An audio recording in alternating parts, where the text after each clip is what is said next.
Most buyers do everything right and still end up stressed, broke, or stuck in the wrong house. And here's the part no one else tells you. The biggest mistakes don't happen at closing. They happen weeks in advance. In fact, it happens specifically during the home search process. So by the time you're at the closing table, you probably already own the problem.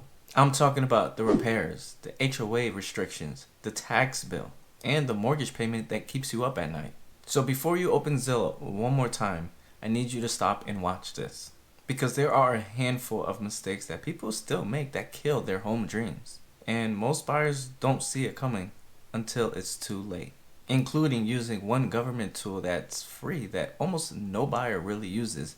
And I'll be sure to show you it before this video ends. Because here's the pattern that I typically see. A buyer finds a home that they love, the photos look great, the kitchen is updated, the backyard looks perfect. In fact, at this point, they're already mentally moved in where they start measuring where is furniture going to go, how is it going to fit in specific rooms. And then we get to the closing table. And that's when the questions about the property taxes, the HOA fees, and what are the HOA restrictions start to come up. Those are questions that you should know way before even submitting an offer or even getting emotionally attached to a home. So to minimize as many mistakes as possible, here's what I need you to do. I need you to get really clear on the things that you need. Not the things that you want or desire in a home or even in surrounding areas, but the things that you need. That means knowing the 2 to 3 areas or even the neighborhoods that you need to be in. Your maximum monthly payment, not just the maximum approval amount that you've received. You gotta know what's an acceptable commute, whether that's from work to the airport or whatever grocery store that you like to go to nearby. You should also have an idea of what layout is going to work out for you and the type of lifestyle or the living that you want to even live in. You should also have your non-negotiables laid out as in like this is exactly what you need or you desire. And you should also have your deal breakers as well so that everybody involved knows what is a yes and what is an immediate no. Because having those things already laid out is going to help everybody understand what's going to make you excited and what's going to actually tear you away from even wanting to move forward with a specific home or even get excited about the wrong home. The first mistake is not evaluating the home entirely. I don't know about you, but when I'm walking through a home with a client, I'm looking at 3 things before I look at anything else. The very first one is the condition of the major systems. So I want to know, how old is the roof? How old is the HVAC? What's the state or even the condition of the plumbing and the electrical? Obviously, the plumbing you're going to have a hard time figuring out by just looking at the home in itself because that's, of course, hidden. Same thing goes for the electrical. But sometimes with the electrical, you can go to the electrical panel and look at the condition of it in itself. Is it a newer one? Is it an older one? And that can kind of give you an idea of what it is that you're working with. And then I'm going to go ahead and move over to the foundation and I'm going to take a look to see how old is the water heater. And those are the 5 major components that I'm looking at every single time because I already know that those issues, anything goes wrong with any one of those issues I just mentioned or those systems I just mentioned, that's going to cost you an arm and a leg. It doesn't matter what the case is or what the scenario is. And I don't think as a first-time buyer or even you buying your first home, you want that experience right out the gate. And I'm not trying to even scare you from moving forward with going ahead and purchasing a home. I'm just trying to prepare you for what is it that you may come across with home ownership in itself. And of course, if you're stepping into a home and touring it, don't get blinded or confused with the home looking beautiful, but of course all these underlying layers not necessarily being up to par.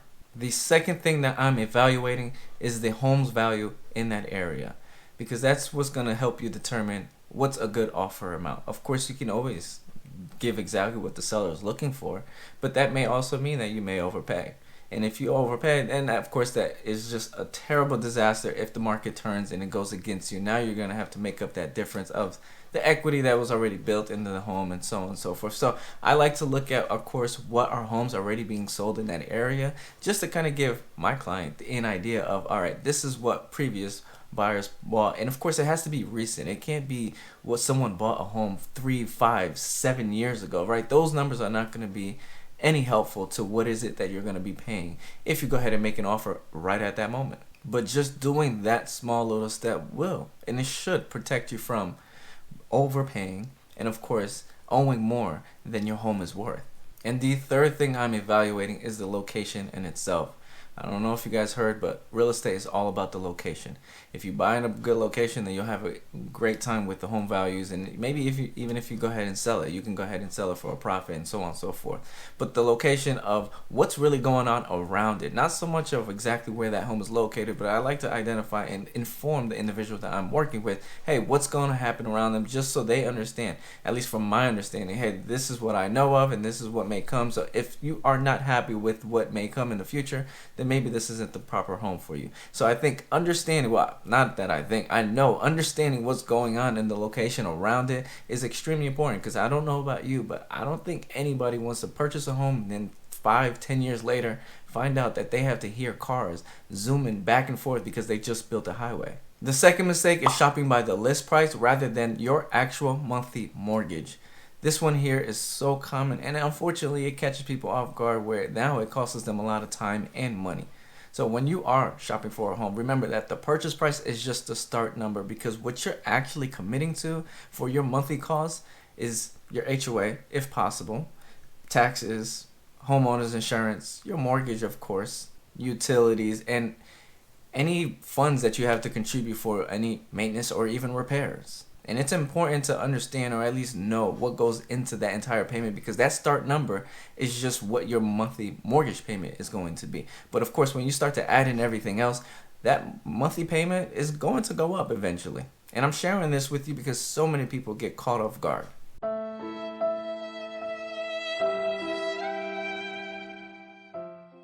But this doesn't always mean to go for the cheaper home, because a cheaper home on paper may actually be way more expensive if you start to contribute, or at least factor in if there is an HOA that is going on there, if you do have to make any maintenance or major repairs to the home in itself. So that's why it's entirely important for you to understand what is your monthly budget for the home in itself, so that you understand if a lender gives you a $400,000 pre-approval, that you don't necessarily have to spend that $400,000. You can then have your own number that you're operating and you're working from, and it just gives you that room and that leverage to be able to say that you can afford it, but that's not where you're trying to go. In fact, do this favor for yourself. Before you go ahead and submit any offer on any home, make sure you go and reach out to your lender and ask them simply for a loan estimate on that specific property, so you can get a better sense of what your monthly mortgage is going to be like. Now, if you have a hard time getting that, there's a link in the description below where I can connect you to my preferred lender, and we can go ahead and provide that for you, so that you know exactly what you're walking into before you go ahead and do anything. The third mistake is changing your finances or employment after you're under contract. Just because you've been pre-approved does not mean you're approved entirely. Just because you're under contract on a home does not mean you got the home already. There are still steps and things that need to be done along the way to make sure that you can go ahead and receive those keys. For instance, there are still documents that need to be signed. There's still income that needs to be verified. There's still assets that need to be verified as well. And if you didn't know, your lender is watching your every step up until the day of closing. And if you don't believe me, I actually have a story that I can share of a client of mine that I was working with. I mean, we're talking about everything was perfectly fine. I want to say about a week before closing. And it's unfortunate. I share this story because I've warned this individual before they try to do any changes. I said, don't do any changes till after, because if you make any changes, then that is literally going to disrupt your entire world. You're going to have to make accommodations that we're not even thinking about at this moment. But again, a week before closing, sure enough, what is it that I get notified of? We're going to have to push closing back for about 2 weeks or so. And I'm like, what's the issue? Well, the issue was my client at that time changed jobs, because of course they got better pay. It was just a better situation overall. But again, I don't think my client was really understanding the repercussions that come with that. And the reason why they had to prolong it, because now they have to verify your income with that employer, and they have to run the numbers all over again. So again, before you go ahead and make any changes, don't try to wait till afterwards, and then you can make the changes that is needed and necessary. That way you don't prolong your situation, or at least prolong you purchasing a home and working out on the timeline that you wanted to work out for. And thankfully in her situation, it was perfectly fine. I mean, of course, you just had to make up that gap. I think it was like 2 weeks or so that you had to accommodate where is it that you're going to live, which again, if you're moving from state to state, then that's not an easy accommodation. You're really going to have to draw out a lot of money to figure out where is it that you're going to stay, especially if you have to start work at a certain time. So until you have the keys in your hand, this is essentially my rule that I share with all my clients. Do not open a new credit account. Don't close any credit accounts. Don't switch any jobs. Don't make any large purchases. Don't move money from one account to the next account without speaking to your lender first. Keep everything exactly the same way that you first initially got in contact with that lender, or else you may risk losing the home, maybe even losing your deposit, and losing a ton of time. The fourth mistake is making your decision based off of one showing. Now, I don't think there's anything wrong with one showing and go ahead and wanting to make an offer just because that home does check all of your boxes. But if you are juggling a few different choices in terms of homes, this is your opportunity to go out to that home for a second chance or a second showing just to really see if it's the one. But if you go ahead and do so, this is just my suggestion.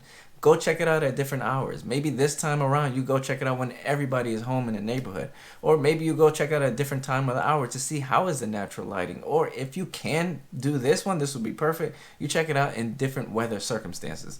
That will really show you how does the weather do in good weather and bad weather. But with all that being said, I wouldn't suggest going out to that home and checking it out, or that specific home, more than twice.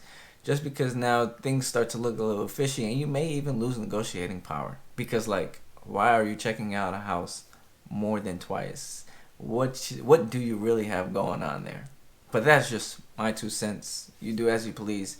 Let me know how it works out for you in the comments below. But before I finish, here's the free tool that nobody uses, which is housing counseling services. This is actually provided by the U.S. Department of Housing and Urban Development, which they have a network of approved housing counselors around the country, where they offer real estate counseling and even real counseling around the home buying process, not just for people that are going through any sort of financial troubles. So if you want another perspective, this may be a good place to start. If you're too embarrassed to ask the lender a small, maybe you think it's a dumb question, then this is a good place to go. Or if you decide you don't want to watch my videos anymore educating you on the home buying process, then this is a good resource to have under your belt and at least utilize it. And I'll have the link in the description below if you want to go ahead and look at it further. So before you ask yourself, can I buy this house? I think you should really ask yourself this question. Can this house work if things get pretty hectic in life? And before you go, drop a comment and tell me, what's one thing about buying a home that maybe still makes you nervous or still confuses you? I read every comment. In fact, I might even make a video based off the comment that you left. So go ahead and leave them below. But thank you all for watching. My name is Roney Polynice. And remember, I got your back.